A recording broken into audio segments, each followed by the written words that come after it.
कभी आपने सोचा, कभी आपने विचार किया कि हम आपसे माँगते क्या हैं, आपसे चाहते क्या हैं? थोड़ा विचार करिए। हम आपसे कुछ माँगते नहीं हैं, आपसे कुछ चाहते नहीं हैं। कभी आपको हमने ये भी नहीं कहा कि आप हमारे पास आकर बैठिए। इसके बाद भी ऐसा क्या है जो हम आपसे चाहते हैं और अप्रत्यक्ष रूप से आपसे हम वो करवा भी लेते हैं, आप चाहें या ना चाहें? आप इस संसार के एक पवित्र व्यक्ति हैं, जिसे हम कहें ना कहें, परमात्मा ने आपको बनाकर ही भेजा है। अब उस पवित्रता को हम कितना बनाए रखते हैं, कितना हम उसका सम्मान रख सकते हैं, इसकी ज़िम्मेदारी हमारी है। जिस तरह से हमारे पास कोई वस्तु होती है और उस वस्तु की सुरक्षा करना हमारी ज़िम्मेदारी होती है। जब हम उस वस्तु की ज़िम्मेदारी करते हैं, उस वस्तु की सुरक्षा करते हैं, उस वस्तु का उपयोग हम स्वयं भी कर पाते हैं और उस वस्तु से और लोगों को भी उपयोग हो पाता है। तो हमारे साथ में एक जो ख़ास बात है वो ये है कि हम एक समृद्ध, सुसंस्कृत और सुदृढ़ समाज चाहते हैं। हम कितना कर पाएँगे, हमारे द्वारा कितना प्रकृति ने तय किया है, ये प्रकृति जाने। हाँ, प्रकृति ने हमें इसके निमित्त बनाया है, प्रकृति ने इसके निमित्त हमें भेजा है, तो निश्चित ही प्रकृति कुछ ना कुछ जो है वो अपने क्रम में हमको उसको उपयोग में लगा लेगी।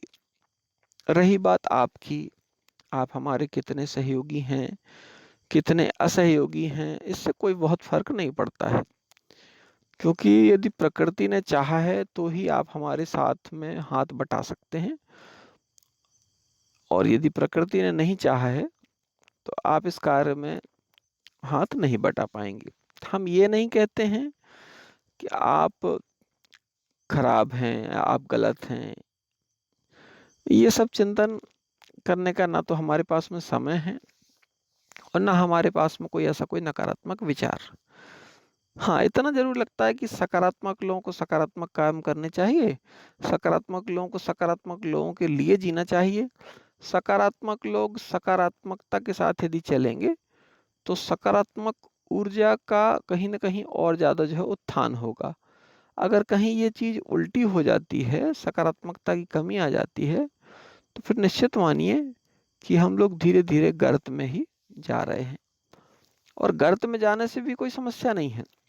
हमारा जीवन यदि सार्थक नहीं होता है, हमारे जीवन की उपलब्धि यदि हम ऐसा कुछ नहीं कर पाते हैं, जिससे हम स्वयं भी आनंद ले पा रहे हों, दूसरों को तो आनंद लेना ही है उससे। बिल्कुल उसी तरह से जैसे हम अपने जीवन में ढेर सारे वृक्ष लगा देते हैं, तो उससे लोगों को छाया मिल जाती है। बिल्कुल उसी तरीके से जैसे ढेर सारे हम बच्चे तैयार कर देते हैं, तो एक सुसंस्कृत, समृद्ध समाज स्थापित होता है। ठीक है? जैसे देश में फौज की ट्रेनिंग कराई जाती है ना? तो फौज की जब ट्रेनिंग कराई जाती है तो शत्रुओं से लड़ने के लिए फौजी तैयार किए जाते हैं। इसी तरीके से हमारे पास में जो एक टीम तैयार हो रही है, जो संख्या कम अधिक हो सकती है, वो टीम देवताओं की टीम है। देवताओं का काम क्या है? देवताओं का काम ये है कि जल के रूप में, वायु के रूप में, अग्नि के रूप में, भोजन के रूप में आपके पास वो निरंतर उपलब्ध रहते हैं। आप चाहें ना चाहें इसके बाद भी आपको वो निरंतर ऊर्जा देते रहते हैं और वो जब निरंतर ऊर्जा मिलती है तो आपके जीवन का, हमारे जीवन का सदुपयोग होता है। तो आप हमारे साथ खड़े हों ना हों इससे कोई फ़र्क नहीं पड़ता है। आप जहाँ रहें अच्छे कार्य करते रहें, हमारा यही संदेश है। हमारे पास आपको बिल्कुल आने की ज़रूरत नहीं है। हम बिल्कुल आपको ये नहीं कहेंगे कि आप हमारे पास आइए, आप आते हैं तो भी बहुत अच्छा है, नहीं आते तो भी बहुत अच्छा है। लेकिन आप जहाँ रहें, आप स्वयं को पहचानें, अच्छे कार्य करें, पवित्र कार्य करें और फिर देखिए आपके द्वारा जो निर्मित होगा, वो कुछ अलग ही होगा। आप सभी पवित्र आत्माओं को हृदय से नमन है, नमन है, नमन है।